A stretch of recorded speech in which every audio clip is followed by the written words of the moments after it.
Yo sahabat sektor 7 dan para manhwa lovers, jumpa lagi bersama Mimin ya guys. Hari ini Mimin akan melanjutkan alur cerita manhwa kembalinya Sang Raja Neraka. Sebelum kita masuk ke ceritanya, Mimin ucapkan terima kasih sudah bersedia untuk klik video ini. Dan jangan lupa dukung Mimin dengan cara subscribe, like, komen, serta share videonya ya guys. Semoga kalian semua terhibur. Tak perlu menunggu lama lagi, langsung saja kita masuk ke videonya. Pada episode kali ini diceritakan bahwa sebelumnya telah terdengar ada yang mengetuk pintu kamar yang ditempati oleh Shio tikus. Raja Neraka pun berjalan untuk membuka pintu, sedangkan Jiwo dalam hati berujar jika kemungkinan itu pedagang keliling atau siapa tak diketahui. Lalu Jiwo pun mendekati Shio tikus itu dan mengatakan jika dia akan diantarkan ke tempat yang lebih aman. Akan tetapi respon yang diberikan sungguh di luar dugaan. Dia mengira jika Jiwo ingin memukulnya. Hal itu membuat Jiwo bertanya-tanya dan bingung. Lalu Shio tikus itu pun berteriak memohon untuk tak dipukul lagi karena rasanya sungguh menyakitkan. Dan memohon agar tak mengusik dirinya lagi. Jiwo pun syok dan meminta agar Shio tikus tersebut lebih tenang. Namun tak ada hasilnya sama sekali. Kemudian Jiwo teringat akan kata-kata Oso sebelumnya, yang menginfokan jika kemungkinan Shio tikus tak akan bisa diajak bicara. Hal itu terjadi karena tak semua 12 cabang bumi hidupnya berjalan dengan baik seperti dirinya ataupun Jiwo. Ditambah lagi Shio tikus dari 12 cabang bumi itu belum lama ini ditemukan. Meskipun belum memastikannya, tapi tak ada jaminan dia selama ini hidup dengan baik. Bahkan, Dahi yang mengalami penderitaan dari orang-orang di sekitarnya dan mendapatkan pekerjaan yang terbilang mudah pun masih termasuk mendapatkan kehidupan yang cukup baik. Oso juga mengatakan jika saat ini dirinya tak bisa meninggalkan tempatnya bekerja dan tak bisa menemani mereka menemui Shio tikus. Jadi urusan dengan Shio tikus akan dipercayakan kepada Jiwo dan juga Raja Neraka.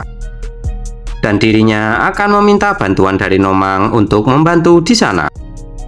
Kemudian setelah itu kembali kepada Shio tikus yang sedang menangis meringkuk ketakutan sambil mengatakan jika manusia sangatlah menakutkan dan juga mengerikan. Hal itu membuat Jiwo kebingungan meresponnya. Kemudian Jiwo pun menyadari sesuatu dari banyaknya sampah-sampah yang menumpuk di dalam kamar. Mangkok bekas makanan GoFood di sudut ruangan dan juga wastafel yang tak pernah dipakai. Itu merupakan keadaan yang cukup gawat. Karena menandakan jika dia terus berada di ruangan itu sendirian setelah datang ke dunia manusia. Lalu berpindah ke Raja Neraka yang sedang menemui tamu yang datang. Tamu itu merupakan seorang mayat hidup pria yang berambut oranye. Terlihat dia memegang pundak Raja Neraka sembari mengatakan jika pasti dia kesepian dan sangat terluka dengan gangguan para manusia. Lalu menambahkan jika dia pasti tak punya tempat bergantung dan merasa bahwa tatapan orang-orang begitu dingin. Dan juga menyuruhnya agar tak khawatir karena Tuan Tolbo sudah kembali. Bersamaan dengan hal itu, dalam hati Raja Neraka pun merasakan jika mayat hidup di depannya sedikit agak aneh. Karena semua mayat hidup yang telah ditemuinya, mereka telah banyak membunuh manusia. Jadi aroma memuakkannya sangat menyengat. Namun mayat hidup di depannya ini berbeda. Tak mengeluarkan aroma darah sedikit pun dari tubuhnya. Kemudian mayat hidup itu pun memegang tangan Raja Neraka sembari mengatakan jika Tuan Tolbo benar-benar merasa bersalah. Karena selama ini tak mencari 12 cabang bumi saat mereka mengalami hal-hal yang tak diinginkan dan baru mau menemui mereka saat ini. Lalu dia mengajaknya untuk segera pergi menemui Tuan Tolbo. Namun mayat hidup itu pun bingung karena dia tak bergerak sedikit pun dari tempatnya saat akan diajak pergi. Kemudian Raja Neraka pun menanyakan apakah dirinya akan bertemu dengan Tolbo jika mengikutinya. Sambil menggaruk-garuk kepalanya dengan maksud merayu, mayat hidup itu pun berujar bahwa akan sulit menemuinya secara langsung karena mereka akan berkumpul di tempat kumpul yang pertama dahulu. Kemudian menambahkan jika seharusnya dia memanggilnya dengan nama Tuan Tolbo, karena itu merupakan tindakan yang tidak sopan. Raja Neraka pun menyayangkan karena dirinya harus ke tempat berkumpul yang pertama dahulu. Akan tetapi dari belakangnya Jiwo memanggil Raja Neraka serta memintanya untuk masuk sebentar karena kondisinya lebih parah dari yang mereka bayangkan. Lalu meminta Raja Neraka untuk melihat kondisinya dulu. Namun setelah melihat kedua mayat hidup itu, Jiwo pun terkejut. Dan salah satu mayat hidup wanita itu pun tersenyum kepada Jiwo lalu mengatakan jika saat ini ternyata rambut Jiwo sudah lebih panjang. Dengan kemarahan yang tak tertahankan lagi, Jiwo pun mendatangi mayat hidup wanita itu. Melihat hal itu, Raja Neraka berusaha menghentikan Jiwo. Raja Neraka berujar jika kedua mayat hidup ini berbeda karena dari mereka sama sekali tak tercium bau darah dan juga dirinya ingin mencoba untuk mengajak mereka berbicara dulu. Akan tetapi Jiwo pun tak mempedulikan hal itu dan mengatakan kepada Raja Neraka jika dari mereka tak akan tercium bau darah. Sambil menahan tangis serta mendatangi wanita itu, Jiwo pun teringat masa lalu bersama dengan seniornya. Saat itu Jiwo bersama dengan seniornya akan melakukan tugas pertamanya untuk menemui seorang mayat hidup. Di sana Jiwo terlihat gugup dan dihibur oleh seniornya. Jika Jiwo bisa lebih santai dengan tugas itu. Jiwo pun berujar jika dirinya khawatir kalau mayat hidup itu menyerang. Karena mereka berdua tak mempunyai pakaian jenazah. Kemudian ada om-om botak yang juga menghibur Jiwo agar tak terlalu khawatir. Karena sekalipun tak memiliki pakaian jenazah, mereka masih mempunyai wanita perkasa yang mendapat gelar pengurus pemakaman nomor 1.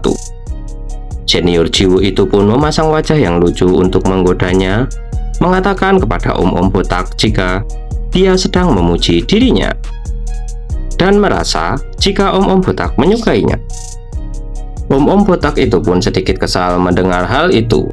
Lalu seniornya Jiwo pun terus menggodanya hingga membuat om-om botak itu tambah kesal. Tak lama setelah itu, dengan kepalanya yang memerah, om-om botak itu pun pergi meninggalkan Jiwo dan seniornya. Melihat seniornya menggoda om-om botak itu, Jiwo pun mengatakan jika seniornya seperti itu terus, maka dia tak akan bisa berpacaran ke depannya. Seniornya pun menyangkalnya dengan mengatakan bahwa banyak sekali orang yang jatuh cinta kepada dirinya. Kemudian menambahkan jika sebaiknya dirinya menjelaskan kepada Jiwo apa tugasnya supaya bisa mengurangi ketegangannya. Lalu dijelaskan jika tujuan dari tugas itu adalah membujuk mayat hidup netral. Sambil memasuki sebuah tempat, Jiwo mengatakan jika lebih tepatnya mereka berdua bertugas untuk membujuk mayat hidup bernama Dongpangsa agar berpihak kepada manusia dan mendapatkan pakaian jenazahnya. Kemudian seniornya itu pun menimpali jika dia sudah sejak lama didekati, jadi kemungkinan keberhasilan dari tugas itu pun besar. Dan sudah dipastikan jika dia juga tak dekat dengan mayat hidup lain.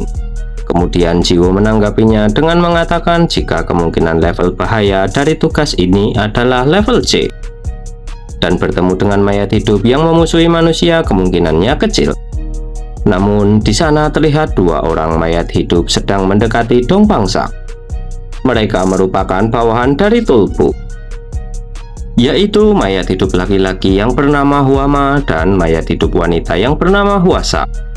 Terlihat Huama yang sedang membujuk Dongpangsa agar berpihak kepada Tuan Tulpu, karena dia bisa menemukan hal yang selama ini dicarinya. Itu keputusan yang lebih bagus daripada bersikap netral.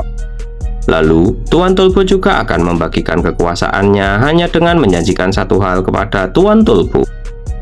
Akan tetapi, tiba-tiba Huasa mengatakan jika para pengurus pemakaman saat ini sudah datang. Dengan sedikit kesal, Huama pun menanggapinya dengan berujar jika dirinya sudah datang lebih dulu dan menyuruh Huasa agar menghabisi orang yang tak tahu sopan santun itu dengan tangannya, dan memerintahkan agar dilakukan dengan bersih seperti biasanya. Itulah flashback awal mula pertemuan Jiwo dengan dua mayat hidup yang ada di depannya itu. Mendengar semua itu, Raja Neraka pun kaget karena penyebab dari mereka tak tercium bau darah karena mereka sudah membakar semua korban-korbannya. Melihat Jiwo yang menyentuh bawahannya, Huama pun mengeluarkan pedangnya dan langsung diarahkan ke leher Jiwo.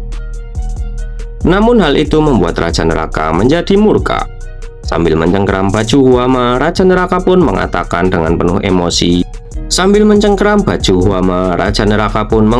dengan penuh emosi. Agar Huama menjauhkan tangannya dari bawahannya. Huama pun terkejut dan dalam hati berujar jika orang yang di depannya pasti bukan Shio tikus. Karena Shio tikus sebenarnya sangat penakut, makanya harus berhati-hati saat mereka mendekatinya. Sambil tertawa lebar, Huama berujar jika orang yang ada di hadapannya sungguh pemberani. Lalu mengatakan jika paman di depannya itu bukanlah Shio tikus dan mengarahkan pedang satunya kepada Raja Neraka. Hal itu membuat Raja Neraka terkejut karena mayat hidup itu memakai pedang ganda. Kemudian tak lama setelah itu terjadi ledakan yang luar biasa. Huama pun berkata kepada Huasa bahwa orang itu bukanlah 12 cabang bumi dan meminta agar dirinya saja yang mengurus serta menyuruhnya untuk mencari Shio tikus. Akan tetapi Huasa menolaknya karena melihat mata Jiwo yang penuh dengan rasa ingin membunuh. Dirinya tak bisa melewatkan raut wajah yang semenarik itu. Lagi pula dirinya akan segera membakarnya dengan tenang lalu mencari 12 cabang bumi pelan-pelan. Kemudian Raja Neraka pun berteriak memanggil Jiwo dengan nama Kang Rim. Bersamaan dengan hal itu Jiwo pun berlari menjauh dari Huasa. Dikarenakan hal itu raut wajah Huasa pun berubah dengan senyum yang menyeramkan. Jiwo pun berlari memasuki ruangan tempat Shio tikus itu berada sebelumnya. Dia berniat ingin membantu untuk menyelamatkan diri karena ada mayat hidup yang datang. Akan tetapi ternyata di dalam ruangan itu sudah kosong dengan jendela yang terbuka. Ternyata dia kabur dari ruangan itu. Jiwo pun berencana untuk melawan mayat hidup itu lalu mencari Shio tikus. Akan tetapi Jiwo pun mengurungkan niatnya itu karena teringat jika Shio tikus takut terhadap manusia. Di sisi lain, Huasa yang tiba-tiba ditinggal pergi oleh Jiwo pun mengatakan jika sifatnya sungguh mulia karena dia bisa pergi sambil menahan rasa ingin membunuhnya. Hal itu membuatnya jadi semakin menggiurkan untuk diburu. Bersamaan dengan hal itu, tiba-tiba tangan Raja Neraka berada di depan wajah Huasa dan melepaskan api merah tuanya sembari berkata, "Bakarlah dosa-dosamu." Tepat setelah itu, ledakan luar biasa dahsyat pun terjadi.